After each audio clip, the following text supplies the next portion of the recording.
welcome back to the GSMC Baseball Podcast, brought to you by the GSMC Sports Network. I'm your host, Sam Menzi, and we've got a show for you today. First topic we'll be going over is the historic news that Negro League statistics will be integrated into the MLB record books and just my overall thoughts on it. After that, we'll be going over the New York Mets and their recent struggles as of late and why. Then we'll be going over the Texas Rangers, who have just made some recent roster moves, going over that.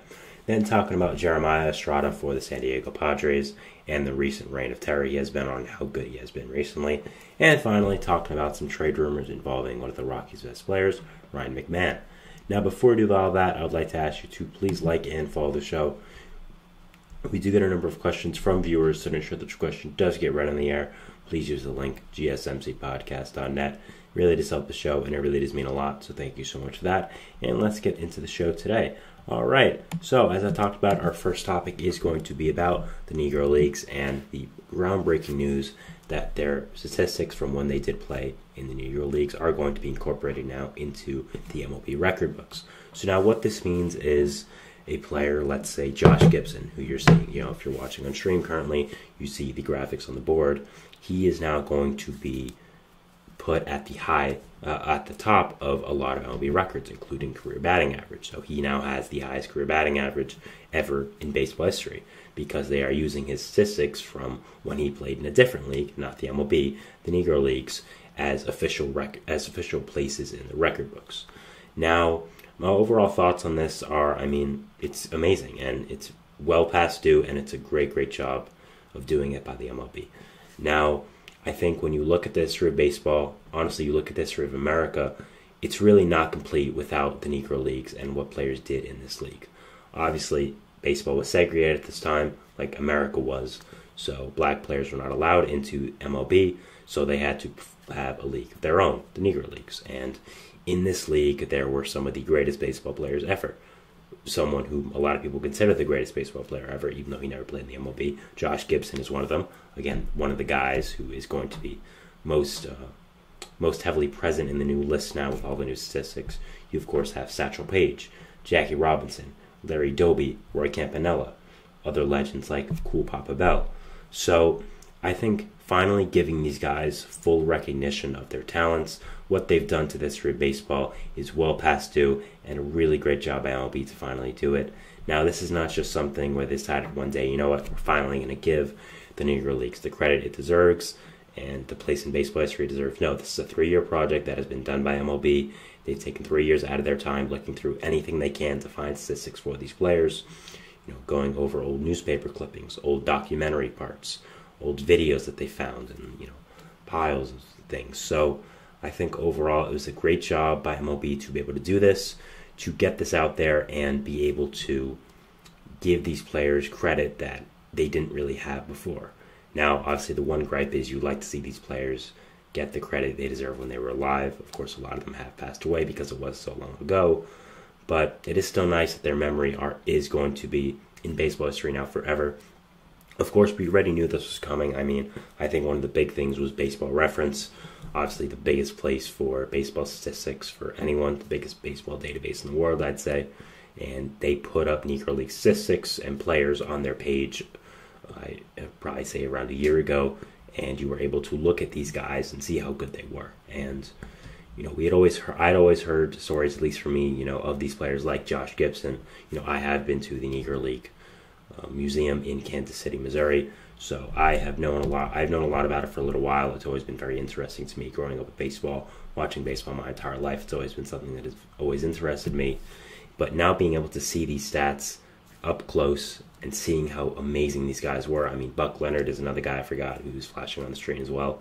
Of course, really all the guys there. Of course, if you're watching on stream again, anyone in yellow, that is the player who was part of the Negro Leagues and is new in this. So I'm very excited for these players and these families that they get to see their legacy be fully fulfilled on these types of lists and in baseball history forever. Again, a lot of them are already in the Hall of Fame, but it's nice seeing the records finally get the recognition they deserve.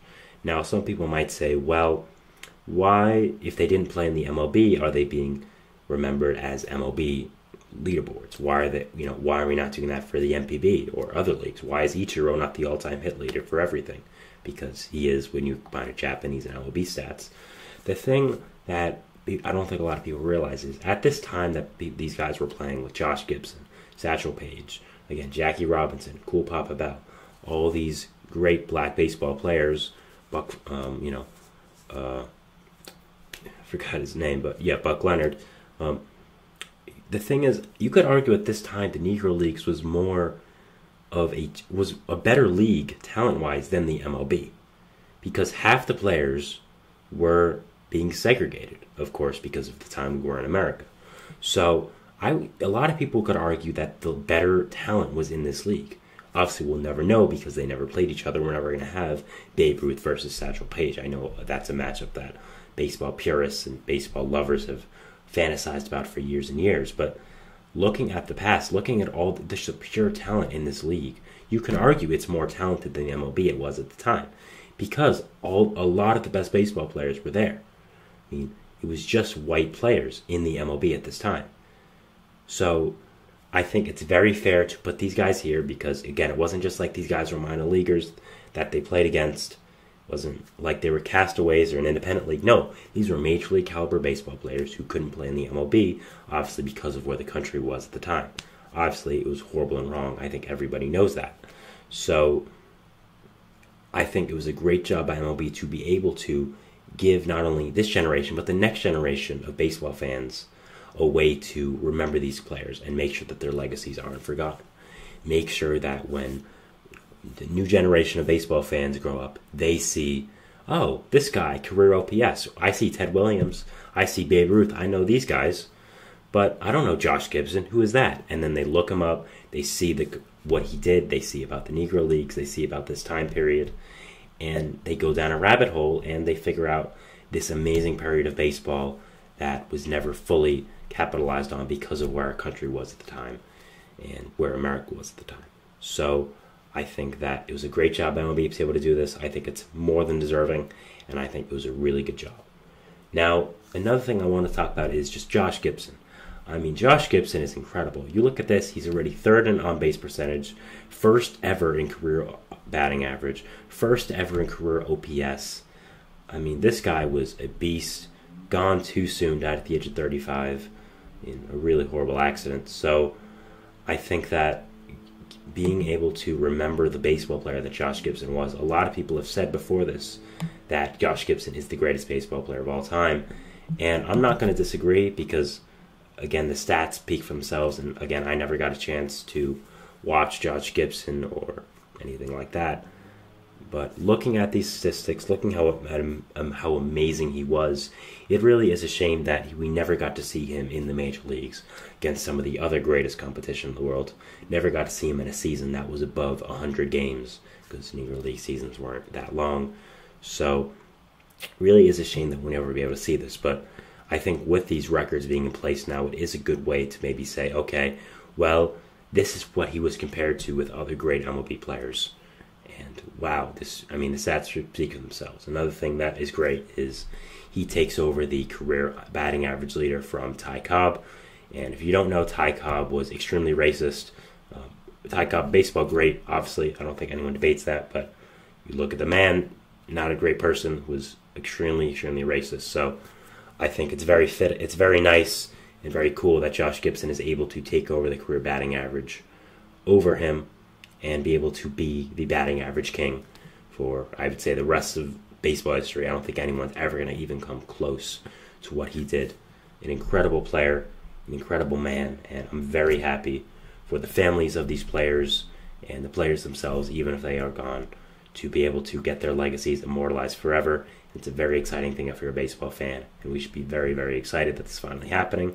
I think MLB took a lot of care with it, and we're seeing a lot more efforts to remember the Negro Leagues and what it did for baseball history, especially with the game happening with the Cardinals later this year, going to be playing in Alabama. So I think more games like this could happen in the future. I know just for me being in New York, I've always known that there was a old Negro Leagues field in New Jersey that a lot of people used to play on, that MLB has thought about playing a game there for a few years now. I think that would be great, and I would love to see that. So I think overall MLB did a great job with this. I think it was more than well-deserved, very fitting for where baseball is right now, and this just a great job. And again, if we didn't have the Negro Leagues, who knows what our game would have looked like today. I mean, our game is as diverse as it ever was.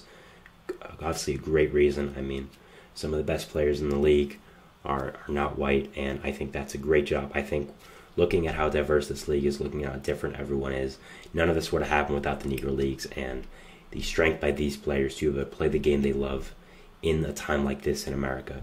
A great job by them, and yeah, very happy they're getting the recognition they deserve. I think this is a great job by MLB for doing this, and they did it in a really great way. So props to them, and I really appreciate what they did. So that was the end of our first segment here, talking about the groundbreaking news that Negro League statistics are going to be integrated into the MLB database and the record books. Moving into our second segment, which is going to be talking about the New York Mets and their recent struggles. They did just get swept by the Dodgers in a doubleheader. So we'll be talking about that, and we'll see you after the break. So thanks, and bye. I feel like I'm losing my mind. Is everybody in the world blind? Please, Lord, give me a sign, a sign. I feel like I'm losing my mind. Is everybody in the world blind? Please, Lord, give me a sign, a sign. I wanna be the greatest. Everybody on the fake shit. I look around and feel like everybody is the fakest. I make this every day and I'm impatient, hoping one day I blow up from the basement. Statement, the top is so vacant. I don't hear shit that I think is amazing. Waiting for my day when I'm playing sold out shows with 1,000 faces. Hey, give me that crown, get in my way and to be put down. It ain't your place, all this my town. If I want that shit, then I'll get it right now. I'm losing it, the noose it fits. I'm losing shit, a stupid myth. You choose to live or choose to dip. You choose to fight or lose your grip and lose a gift. I feel like I'm losing my mind. Is everybody in the world blind? Please, Lord, give me a sign, a sign. I feel like I'm losing my mind. Is everybody in the world blind?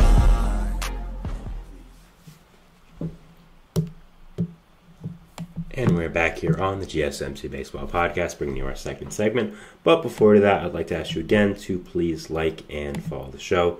We do get a number of questions from viewers, so to ensure that your question does get read on the air, please use the link gsmcpodcast.net. It really does help the show, and it really does mean a lot, so thank you so much for that. And let's get into our second segment of the day. Now, our second segment of the day is going to be talking about the New York Mets and the recent struggles they have been having. So yeah, let's get straight into it. So now I am going to just start off by saying I am a big New York Mets fan. You see the jersey behind me. So so I'm going to try my best to compose myself when talking about this team, but it's hard because it's just so frustrating as a Mets fan, it really is. So the Mets are 2-8 in their last 10, and I think really a bigger indictment on them is they've looked bad. They have looked really, really bad. Now, I want to say that I was at the doubleheader yesterday for the Mets and the Dodgers, and just going to that game yesterday, it's really prevalent just how bad this team has been this year. They just look lifeless. They really were not doing much. It really was bad. And I think the problem with this Mets team isn't that you can point to one problem. It's that you can point to a few. I think the rotation's been underperforming, the bullpen's been bad, the lineup's been bad, and that's a really big worry.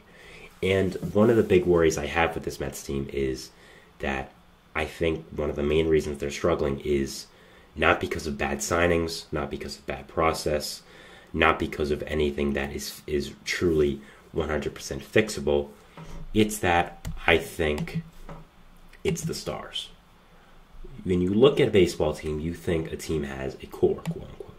And if you're a Mets fan right now, I'd say you point to a few people as part of your core. You would say, okay, Francisco Alvarez, Pete Alonso, Jeff McNeil, Francisco Lindor, Brandon Nimmo, Starling Marte, Kodai Senga, Edwin Diaz.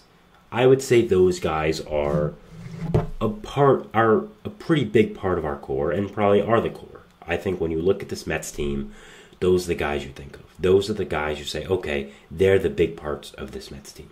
And when those guys are underperforming, it's going to have a big effect on your team. Now, let's first start off with Francisco Alvarez. He's hurt, had a freak injury, running the bases. I'm not going to give him flack for that. So, moving out of the way. Pete Alonso has been good this year, but hasn't been as elite as he has been in the past few years. He also might not be a Met come July 31st. We'll have to see about that. After that, we have Jack McNeil. McNeil has been horrible for 2 seasons now. He only provides one thing, and that's hitting for contact. He has not done that. He's been really, really bad. I'm thinking this might be the last year of him in a Mets uniform. He has really underperformed since signing that contract extension. Has really been bad. So that's a part of it. Francisco Lindor. Francisco Lindor is my favorite player of all time. I loved him back when he was with Cleveland. When the Mets traded for him back in 2020, I jumped out of 2021. I jumped out of my chair and I ran around my house for 20 minutes. But the way he is performing this year is unacceptable. Yes, he's one of the best defenders in the whole league. That brings a lot of value to him. Yes, his WAR is great, but his weighted runs created plus is under 100. He's not hitting the ball well. And when you're getting paid what he's getting paid, that's a reality of the situation. You have to hit the ball better than what he's doing. Yes, he brings a lot of value. Yes, he's having a fine season. But you cannot hit as badly as he is hitting currently with this team and expect to just get away with it. He is one of the biggest reasons I'd say this team right now is underperforming. Is it the biggest? Probably not. But you cannot hit the way he is hitting and expect to just have fans gloss over it. It's unacceptable and he needs to hit better. I think that's one of the first biggest problems of this Mets team. Because it's not like we can just move Lindor. It's not like that was someone we signed to a 1-year contract and said, if it works, we hope it works out, but if it doesn't, we can move on. He's here for 7 more years. If he continues to hit like this, the Mets are going to have a big problem. Next, you have Brandon Nimmo. Brandon Nimmo's been great. I have no problems with Brandon Nimmo whatsoever. Starling Marte, not really a big part of the core, I'd say, but still a really good player. He's underperforming, not really hitting that well. He's hitting fine, but not really what you want for a player of his caliber when he is healthy. We don't know if he's healthy, but still. Kodai Senga, he is hurt. We've known about his injury struggle since coming over from Japan.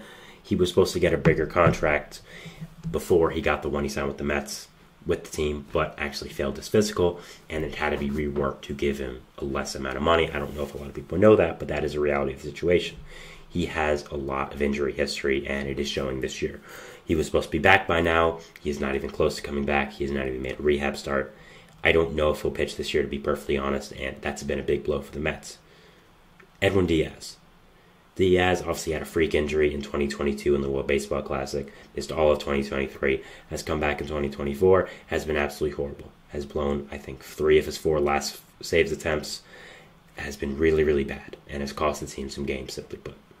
So, when you're the Mets, when you're looking at this team, when it's the stars underperforming, when it's the guys who are not guys you can just throw away and pick up the next and say, oh, that was just one bad signing.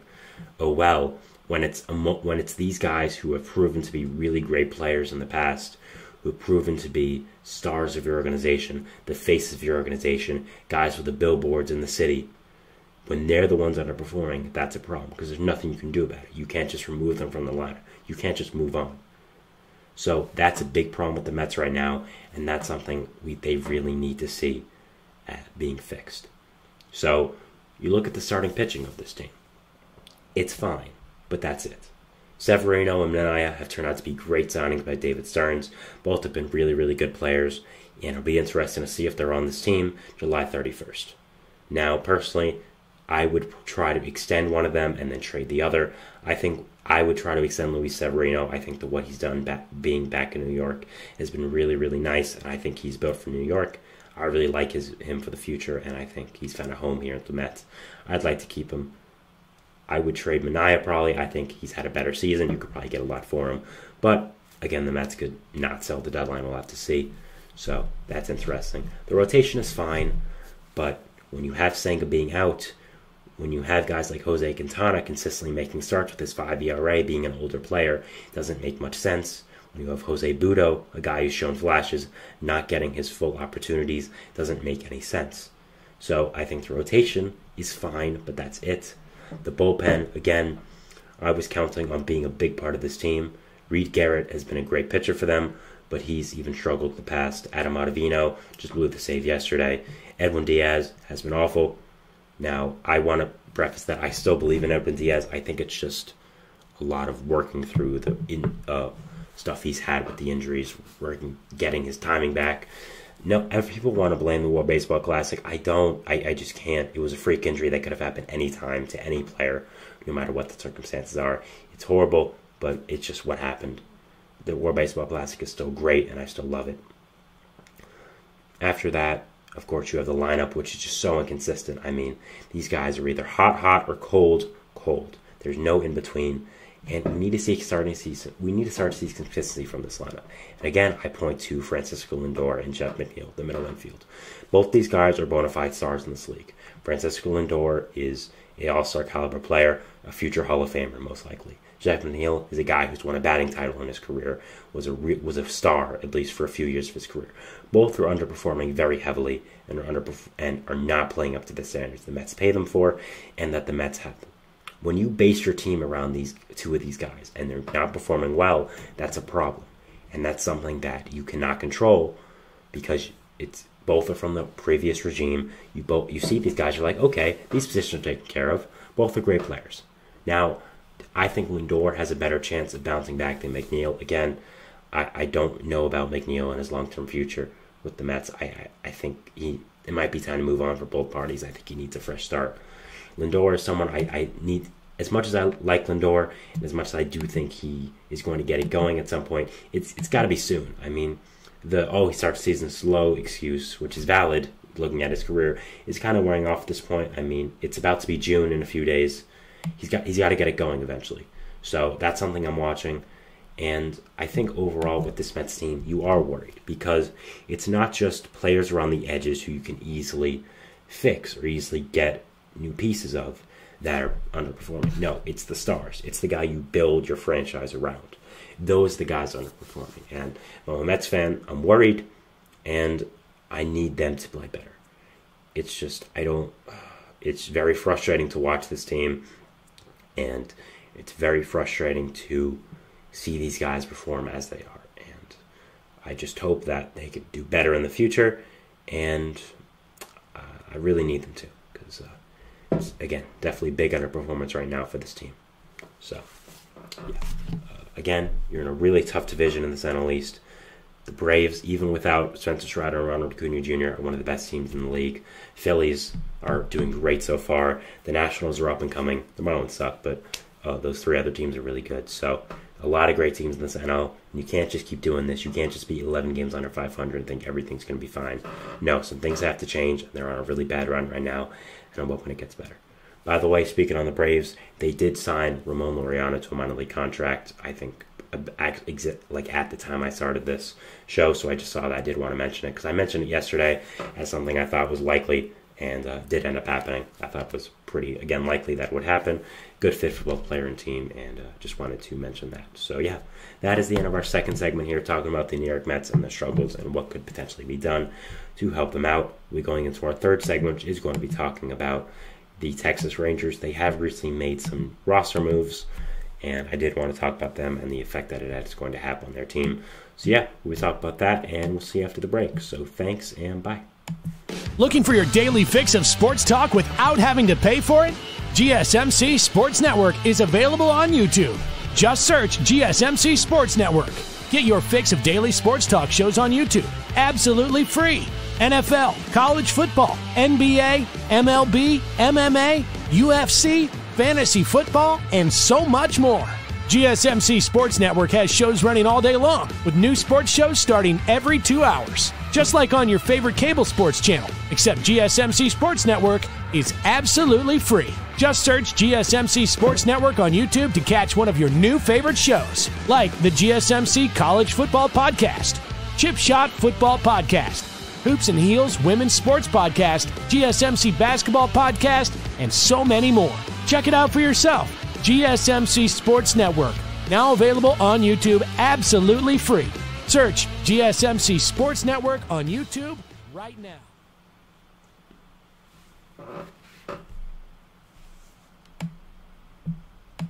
Welcome back to the GSMC Baseball Podcast on the GSMC Sports Network. We are bringing you our third segment here, which is going to be talking about the Texas Rangers and some recent roster moves they have had with their team.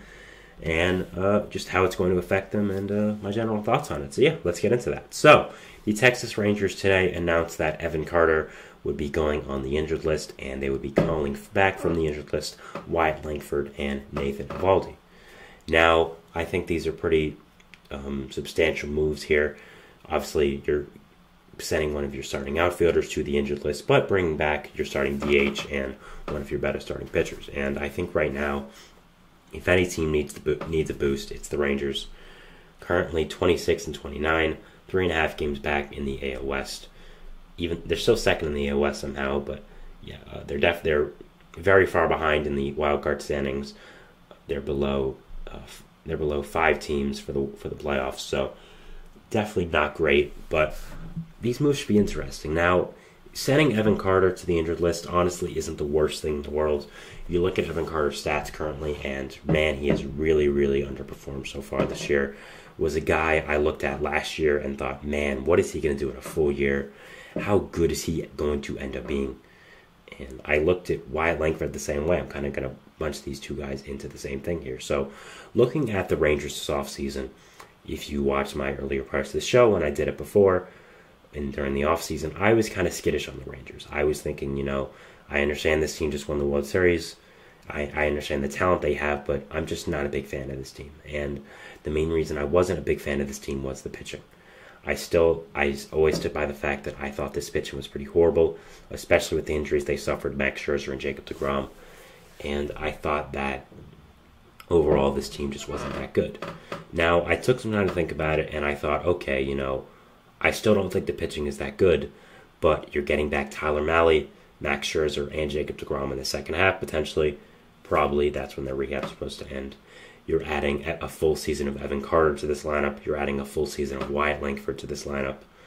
I think that even though their pitching is really bad, their hitting is going to help overcome that, and then in the second half, they're going to get a lot of players back. That was my thought process when I put the Rangers into the playoffs, and I thought they would be a good team. Now, if I knew that Wyatt Langford was going to struggle this much, and I knew Evan Carter was going to struggle this much, I definitely wouldn't have done that. They were the main big reasons why I had this team in the playoffs, and I think currently with them underperforming so much right now, both of them, it is the big reason why the Rangers are underperforming so much right now. I mean, Evan Carter has really not done good this year. Wyatt Langford has done bad. Obviously, he's coming back, so hopefully you can see something different with that. But yeah, I think that's really affecting the Rangers right now, and it really is a big impact on this team. Now, again, I think Evan Carter going the IL isn't the worst thing in the world. He gets some time off, gets a breather, gets a look at the game on the bench, just gets to see the game in slow motion, really, quote unquote. I know for a lot of players who struggle, that really helps them, just watching the game, seeing other plays going about it. And Evan Carter is an outstanding player, extremely talented, and I don't think he should struggle for much longer. I think that he's going to end up becoming the Evan Carter of last year, becoming the Evan Carter that was so highly sought after as a prospect. So I think that is good. And Wyatt Langford, really the same thing. Langford was a guy I talked about a lot on my show before in the offseason and spring training. If you watch my show, then you know about it. I mean, I made a million videos on them, or made a million, or mentioned Wyatt Langford a million times over the course of my show. I thought his bat was amazing, and I thought he was a Mike Trout level prospect. I still stand by that, but this year he has not done as well as I thought. And I thought him providing an immediate boost to this lineup would be one of the reasons why this Rangers team would end up becoming really good. Sorry, we actually have some breaking news in the middle of this, so I'll actually just talk about that really quickly. This does not really happen much. We just talked about it. Edwin Diaz has been placed on the 15-day IL for the Mets with a right shoulder impingement. That is pretty significant news, as we're now seeing maybe a potential reason why he did not come in for a save situation yesterday and why he potentially has been struggling. That is, I would say, pretty significant news. Now, there's potential that this could just be a phantom IL situation where they want him to just get some rest on the injured list, but at the same time, a shoulder injury, an arm injury for a pitcher, that doesn't seem like something you'd fake. So that is pretty significant news here. I'd probably be talking about that tomorrow. So yeah, significant news here for the Mets and for baseball.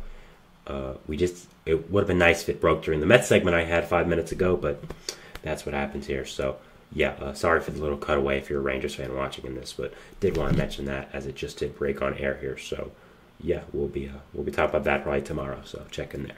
But going back to the Rangers, I think with Langford going on the IL back when he did wasn't the worst thing in the world. I think that it gave him a chance, like Evan Carter, to step back and see the game. This is a kid who is around 20 years old, just got back from college, and is hitting cleanup for the defending world champions. That's a lot of pressure. He's the starting DH on the world champion Texas Rangers and his cleanup for this team. Hitting in the middle of the order with guys like Marcus Semien, like Corey Seager, like Adolis Garcia, like Nathaniel Lowe, like Jonah Heim. That's a lot of pressure on him, and I think it might have got to him. He had a 63 weighted runs created plus, which is pretty horrible, and it's not like he was playing defense again because he was a DH. So overall, I think it was good for the Rangers that they were able to not have him injured, quote unquote, but have him get on the injured list, see the game from a different perspective, and be able to have him sit down and say, maybe this is what I'm doing wrong, this, yada, yada, yada, sitting him down and hopefully getting him right. I still believe in Wyatt Langford. I think he's an outstanding player, extraordinary good, and very excited to watch him for the future, and very excited to see him come off the injured list and see what does end up happening here. Now, going to Nathan Eovaldi, I think getting him back is great. The Rangers rotation has struggled a little bit these past few weeks, especially with Eovaldi on the injured list, so getting him back is a really great thing. I think it solidifies the rotation more. You should get potentially Max Scherzer and Jacob deGrom back maybe in the next month or two, and that is really going to end up helping this team. So, yeah, I think overall the Rangers rotation is looking up. A lot of depth is coming back to you, and if I'm a Rangers fan, I'd be excited about where this team is going, especially if you can get these two guys, deGrom and Scherzer, back with Eovaldi and get this overall team going. So, yeah, if I'm overall looking at this Rangers team, though, it's going to be a tough road from here. Again, you have a lot of players coming back, but you're already 4 games behind the Mariners, and there's a lot of teams in the AL for the wild card. The Astros are looking better, so we'll have to see what happens with them, but I still believe in them. I still think they are a playoff team. When fully healthy, they might be the best roster in baseball, factoring in Jacob deGrom. Now, how good is 2024 Jacob deGrom coming off a second Tommy John surgery going to be? Not really sure, but it's still Jacob deGrom. We have to put respect in that name for how good he is when he's healthy. So, Max Scherzer, same thing. Again, he's like 40 at this point, so I'm not sure how impactful he's going to be, but he still is Max Scherzer. That's still a name you hear, and you give some respect to it. So it's going to be interesting to watch the Rangers for the rest of this year and seeing what does happen with them in the future, and I am going to be very, very interested to watch them. So, yeah. That was it for our third segment here, talking about the Texas Rangers and the recent roster moves. Also, some Mets talk because breaking news happened during it. So, yeah, we're going into our fourth segment, which is going to be talking about Jeremiah Estrada and for the San Diego Padres and the recent run he has been on and the performance he has done. So, yeah, we'll talk about that, and we'll see you after the break. So, thanks, and bye. For the best and latest podcasts available anywhere, go to the podcast app on your cell phone and type in GSMC to access free content-rich podcasts on health and wellness, book reviews, sports, entertainment, relationships, social media, movies, technology, finance, and even weird news. Subscribe and download the GSMC Podcast Network's family of shows, available everywhere podcasts are found.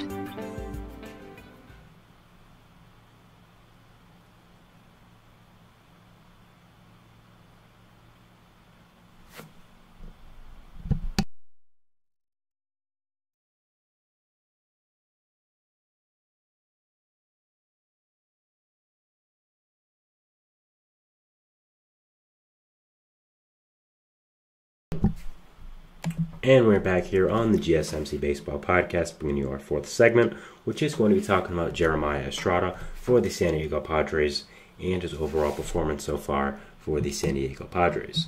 Now, Jeremiah Estrada kind of came out of nowhere. This is a guy who just was a regular reliever for the Cubs For the past 2 years, not really anything extraordinary. Just was a regular guy. Did end up going on waivers for the Cubs and was picked up by the Padres, which is how we did end up getting here. And since then has absolutely taken off. I mean, you look at this guy last year with the Chicago Cubs. You know, it really wasn't anything extraordinary. Had a 7 ERA. Had some good strikeout numbers, but also walked 10 people per 9. So I think that's not showing really anything too crazy with him. So having this guy just come out of nowhere for the Padres and be absolutely insane has been really incredible to watch and really exciting to watch. I mean, right now Estrada in 16 innings has a .55 ERA, a 1.23 FIP, and a WAR of 0.5. Now, I think overall this guy is a really, really great player and is becoming a really, really great reliever for this Padres team and a big part of their bullpen and what they're doing here for this team. Now, you look at his stats again, 16 Ks per 9, 0.55 home runs per 9, and the walks per 9 is down from last year in the MLB when it was 10.13 to now it is 2.20. So that's really, really great. His left on base percentage is 100%, so he's 100% of the people he has left on base, he has not allowed to score. So that is really great. His expected ERA is under 2. His expected FIP is under 2. His FIP is under 2. So obviously he's not just some flash in the pan. I think he's proving to be a really, really great reliever and is proving to be a guy that could potentially be a big part of this Padres bullpen for the years to come. Now, again, my overall thoughts on him is that he's really, really great. I haven't even talked about the main reason why I talked about him was because he has struck out 13 straight batters, which, of course, that by itself is incredible. But what makes it even more incredible is every single one of them has been swinging. None of the batters he has struck out have been called strike 3. None of that. It's been him striking them out with his pure stuff. They went down swinging. That shows how incredible this guy's stuff is and really just how great he has been doing. I think that this is going to be a big piece of the Padres in the future and is really going to end up helping this team. I think their bullpen does need some help. Obviously, you have Robert Suarez in the closer role, but he's not the greatest. He's kind of shaky sometimes. Obviously, you lost Josh Hader in free agency. So I think having a guy like Estrada just kind of come out of nowhere and become a really lockdown reliever helps this team a lot. This is a Padres team that has struggled with pitching throughout the years, and especially this year. And having a waiver claim guy become this good is a really good sign for this bullpen and just a really good sign for this team in general, and is doing a really great job. Now, I think we see this a lot in baseball nowadays, though, kind of people like a Jeremiah Estrada, a waiver claim out of nowhere from a team that sees something in a player, finally harnesses it, and finally gets it out of them and gets them to their potential. Now, a lot of the time, it is former pitching prospects who transition to relievers and become really good. I think we're seeing a lot of that nowadays in baseball because we have so much analytics, we have so much statistics that we have access to, that we're seeing that, okay, this guy, he has 1 or 2 really great pitches, but after that, not much. I don't think he can profile as a starter, but hey, if we can make him into a 1 or 2 inning reliever, he's going to be locked down. We're seeing that a lot in baseball. I think that was started by the Dodgers, by the Rays, teams like that, high teams with a lot of analytical basis for their decision making, and it's now all around baseball, of course. I mean, we've seen this a lot nowadays. So I think Estrada isn't really a new case of kind of coming out of nowhere and being a lockdown reliever, but he's done a really, really great job and has helped this Padres team a lot. I think when you go to the back end of this bullpen now for the Padres, you're scared. You see Jeremiah Estrada, you're like, oh no, this guy's going to embarrass me and strike me out looking. And I think at this point, he has done a really, really great job and has been a really great pitcher for this Padres team. Now, overall, when looking at the Padres, there are still a lot of concerns about this team. I mean, of course, I think when healthy, they're the 3rd best team in this division. I think the Diamondbacks still are better. I understand that might be a hot take still, but I'm standing by my team, and I still think they're better. The Giants are currently in 2nd in the NL West. Actually, they did just beat the Phillies in a good win yesterday. So that was something that is good. But other than that, I'm not really a big believer in the Giants, and not really a big believer in that Giants team. I think that overall there isn't really anything too great about them. I think that I think that overall their offense really is just struggling.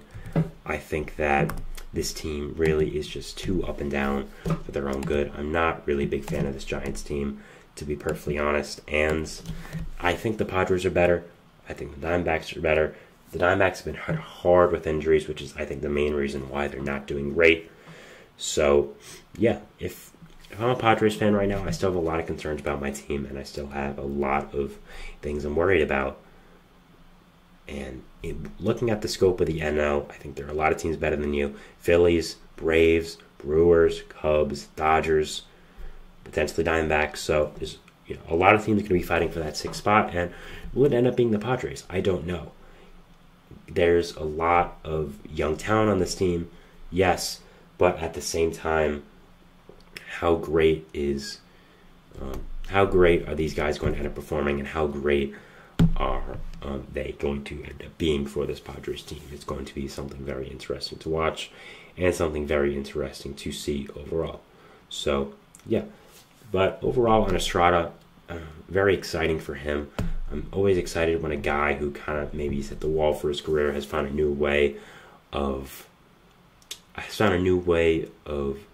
lengthening his career and becoming a great player again. So very happy for him.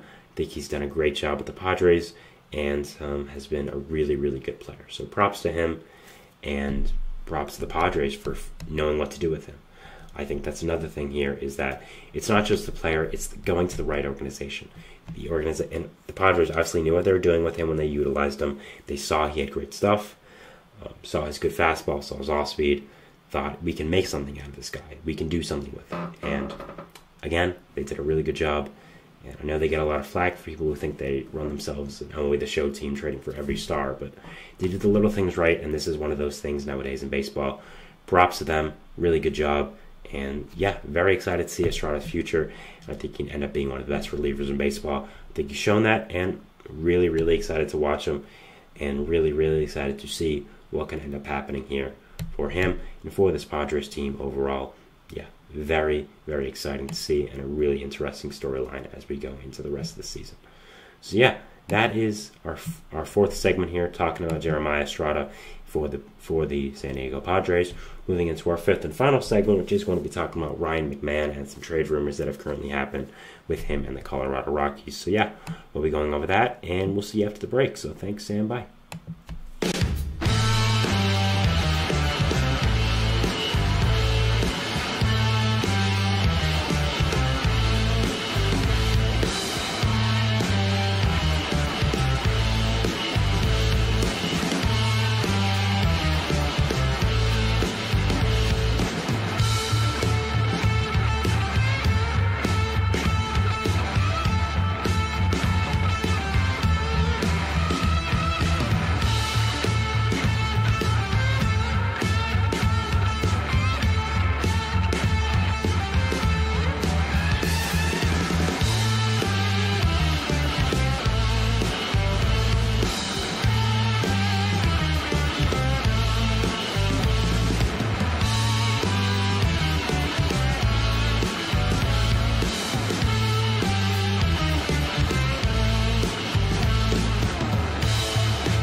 And we're back here on the GSMC Baseball Podcast, bringing you our 4th and final segment, which is going to be talking about Ryan McMahon and some trade rumors that have been happening with him and the Colorado Rockies. And I did want to talk about it. So, yeah, here we go.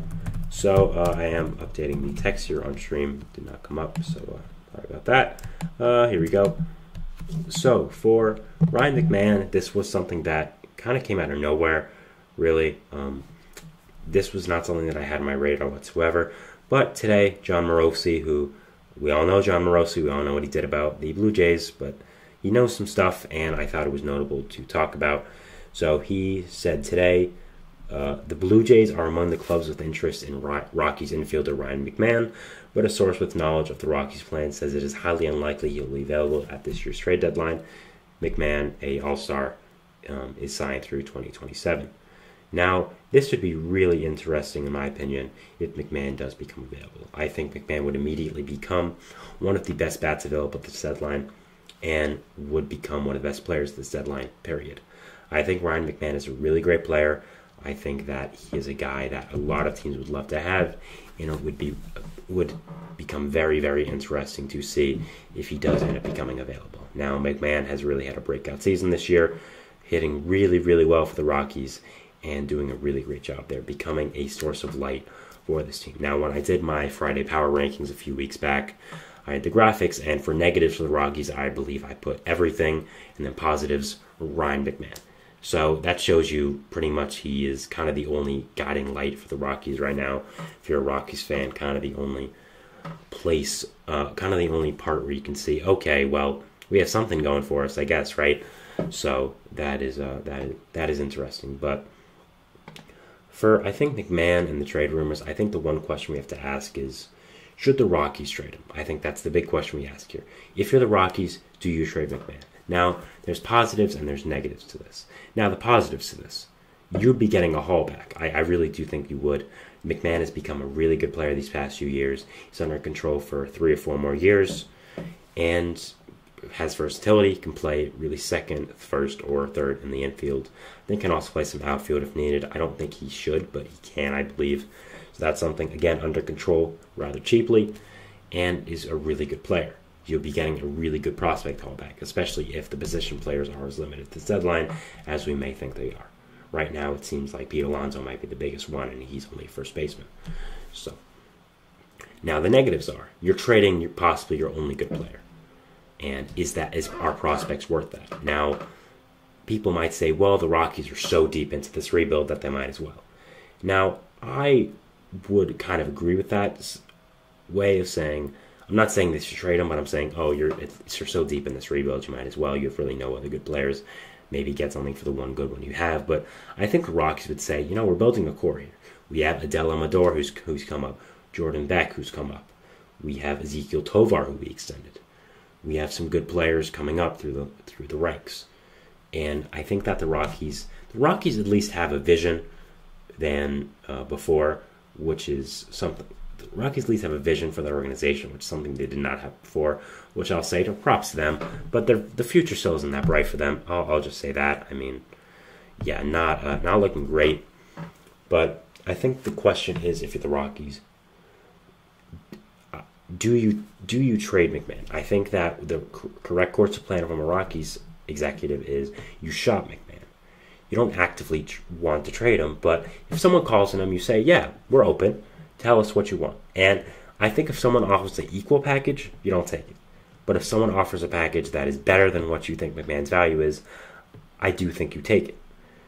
Because I don't think you should be looking to trade him, but I also don't think any single person should be untouchable for this Rockies team. If they can trade Nolan Arenado and give away $50 million cash, they can trade anyone on this team. So if I'm a Rockies fan, that's what I'm thinking about right now. For Ryan McMahon, could potentially he be traded? We'll have to see. And I think it would be interesting. I think I did have a few fits for McMahon. First one I, of course, have is the Blue Jays, as we mentioned in the Jon Morosi tweet. And what kind of started all this, I think that the Blue Jays are a very strong fit for McMahon. I think second base is a position of need that they've had for a little bit, kind of filling in some players that for the past few years that have not been the greatest, and I think aren't the best. Hello to Kelsley in the comments. Hi. I think that getting McMahon would become a really good player for this infield and would really solidify the second base position that I believe the Blue Jays have had a need at for a little bit now.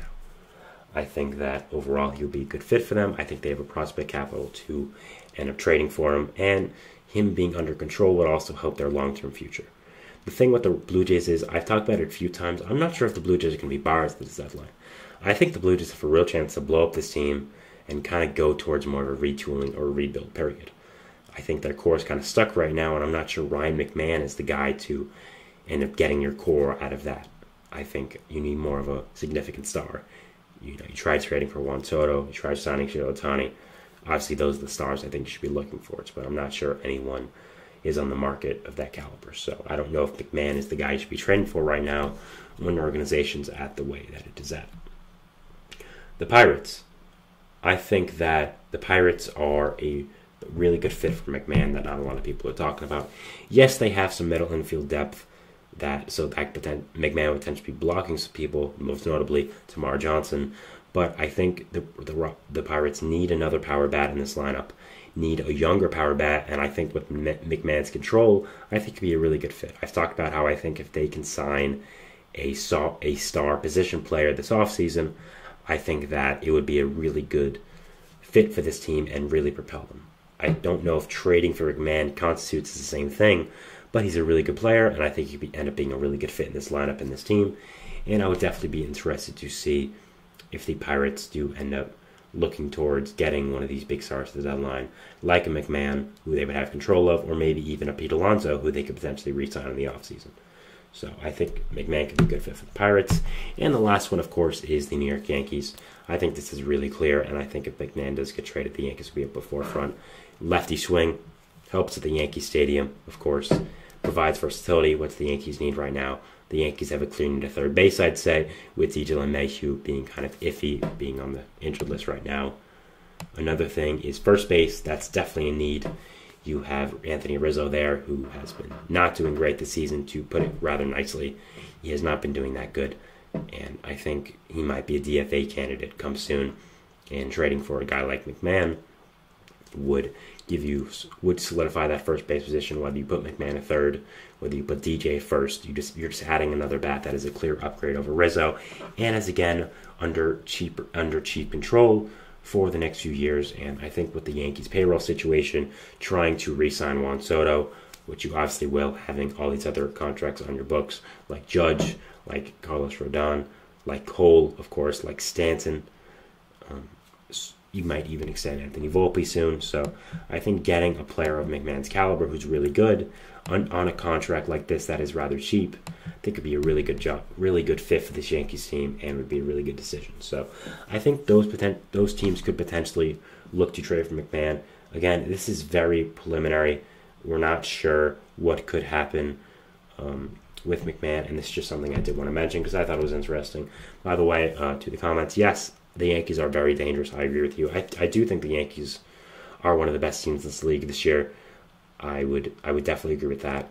Even without Garrett Cole, they have really surprised me with this pitching rotation. They've done a really good job, and they've been a really good team this year, so props to them. So I think McMahon being traded could be a fascinating development and could really spice up things this year's deadline. I think he's a really good player and is a really team-friendly contract for another team that does trade for him. So yeah, very interesting to see what could happen here with that, and it would be definitely something I talk about close to the trade deadline, and I think all of these teams could potentially be fits for McMahon. So yeah, that is it for the show today, guys. I want to thank you so much for watching. Remember to subscribe to the notification bell to not only get notified when I upload, but when all the other great content creators on this channel do. We invite you to follow us on Facebook, Twitter, TikTok, Instagram for more content and updates. Thank you so much for watching, guys. It's a great day outside. Enjoy it. I'll see you tomorrow, and we'll see if baseball throws at us tomorrow. Thanks, guys, and bye.